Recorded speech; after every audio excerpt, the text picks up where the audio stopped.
आशा एक नर्स पताली अस्पताल से अपनी नई पोस्टिंग पर पीपली गांव पहुंची थी। गांव छोटा था, मुश्किल से 200 लोग रहते थे। शाम ढल रही थी और हर घर के बाहर मिट्टी के दिए जल रहे थे, पर कोई भी खिड़की से बाहर नहीं झांक रहा था। आशा ने पूछा, आज कोई त्योहार है क्या? एक बूढ़े आदमी ने कहा, आज पीपली का अमावस्या दीपदान है बेटी।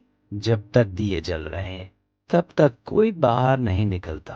आशा ने मुस्कुराकर सोचा, अंधविश्वास है छोरो। पर हवा में कुछ था। मिट्टी की गंध के साथ कोई गुनगुनाहट सी सुनाई दे रही।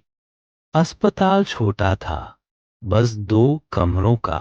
रात के 11:30 बजे आशा कागजों पर काम कर रही थी जब उसने देखा बरामदे के सारे दिए एक एक करके बुझने लगे। जब आखिरी दिया बुझा, जनरेटर भी बंद हो गया। पूरा अंधेरा छा गया। फिर धीमी सी आवाज आई, एक दिया बाकी है। आशा ने टॉर्च जलाकर देखा, जो किसी ने जमीन पर रखा। वह दरवाजे तक गई, दिया उठाया और हवा जैसे रुक गई। लेकिन जब उसने वापस मुड़कर देखा, जमीन पर पैरों के निशान थे, जो अंदर की तरफ जा रहे थे। सुबह होते ही आशा ने सरपंच से पूछा, कल रात यहाँ क्या हुआ था? सरपंच ने धीरे से कहा, हमारे गांव के नीचे एक पुरानी समाधि है। हर साल अमावस्या की रात जब सब दिए जल तो कोई गिनने आता है।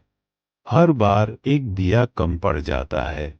आशा ने हंसते हुए कहा, मैं डॉक्टर हूं, इन बातों पर भरोसा नहीं करती। सरपंच बोला, फिर आज रात देख लेना बेटी, खुद समझ जाओगी। अस्पताल में उस रात भी जनरेटर बंद था। आशा ने फोन मिलाया, नेटवर्क गायब। रात के 12 बजने वाले थे जब बाहर एक हल्की सी रोशनी झलकी। वह खिड़की के पास गई। वही दिया जल रहा था, बिल्कुल वही जहां उसने पिछली रात उठाया था। और उसके आसपास की मिट्टी फटने लगी थी, जैसे जमीन के नीचे कोई हिल रहा। सुबह कुछ गांव वाले अस्पताल पहुंचे। दरवाजा खुला था, पर अंदर कोई नहीं था।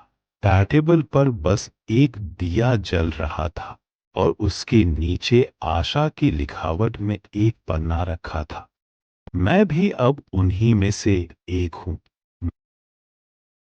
एक हफ्ते बाद एक नया नर्स गांव पहुंचा। रवि शाम को उसने देखा, हर घर के बाहर दिए जल रहे थे। एक बूढ़ा आदमी बोला, बेटा, रात को बाहर मत निकलना, हर साल एक दिया अधूरा रह जाता है। रवि, कौन सा दिया?